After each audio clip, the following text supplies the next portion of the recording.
اسلام آباد میں ایک شادی تھی کسی روحانی جو سنگر ہوتے ہیں آج کل، تو وہ گگا نشانے لگا کے ڈانس کر رہے ہیں، تو نیچے لوگ کمنٹ کر رہے تھے کہ دیکھیں جی خوشی کا موقع ہے، خوشی کا موقع ہے، ہونتے چھاڑ دیو۔ تو میں یہ سوچ رہا تھا کہ ہم کیسے لوگ ہیں، ہم کیسے مسیحی ہیں کہ ایک پل بھر کی خوشی ہماری زندگی میں آتی ہے تو ہم کیا کرتے ہیں، اسی خدا نو ہی مائنس کر دینے۔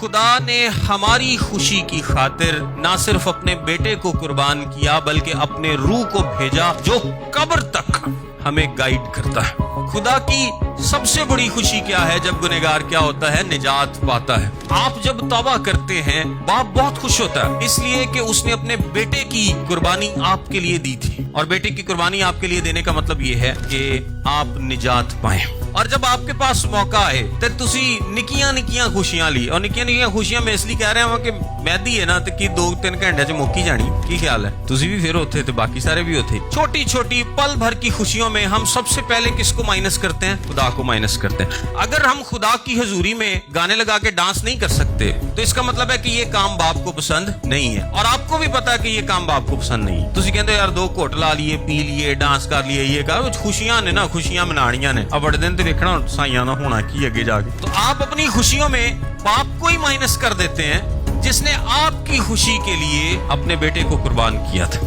یہ کون سی خوشی، یہ کیسی خوشی ہے، یہ کیسی محبت ہے، یہ کیسے مسیحی لوگ ہیں کہ ایک چھوٹا سا مجھے موقع ملا ہے کہ جی میں خوش ہو سکوں جسمانی طور پہ، اور سب سے پہلا کام میں کیا کروں کہ میں باپ نو ہی سائڈ تے کردا، صرف یہ سوچ کے کہ لے ہن سارا ویلے پادری بنے رہی ہے، دعائی کرتے رہی ہے۔ یہ بہت غلط ہے، دس از سم تھنگ ویری رانگ۔ ایسا نہیں ہو سکتا کہ جس نے میری خوشی کے لیے اپنے بیٹے کی قربانی دی ہو، جب میں کسی بھی گل تے خوش ہوں میں سارا نہ پہلا انہوں سائڈ تے کراں، اور پھر جدوں میں ناچ نوچ ٹپ کے پھر اپنی ہوش چ واپس آواں تے پھر دعا کرن بہ جاواں کہ چلو وہ تے خوشی سی۔ تو اگر میری خوشی میں خدا ہی نہیں ہے تو وہ کون سی خوشی ہے؟ اگر آپ کے گھر میں کوئی فنکشن ہے اور آپ کا باپ ہی اس فنکشن میں نہیں ہے تو کون سا فنکشن ہے؟ جسمانی باپ نہیں ہے تو آپ کو فنکشن کر سکتے ہیں؟ سوال ہی پیدا نہیں ہوتا۔ زندہ ایسے ہی آپ اس کی موجودگی کے بغیر کوئی فنکشن نہیں کر سکتے، تو روحانی باپ کی موجودگی کے بغیر کیسے فنکشن کر سکتے ہیں؟ اور آپ کیسے سوچ سکتے ہیں کہ آپ الٹے سیدھے گانوں پہ ڈانس کریں گے، ناچیں گے، کودیں گے اور آپ کا باپ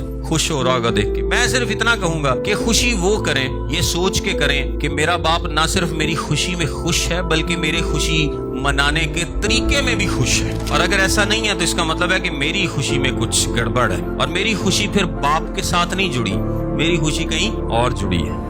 تو جو کہیں اور جڑی ہوتی ہے نا وہ پھر خوشی نہیں ہوتی۔ There is a serious problem۔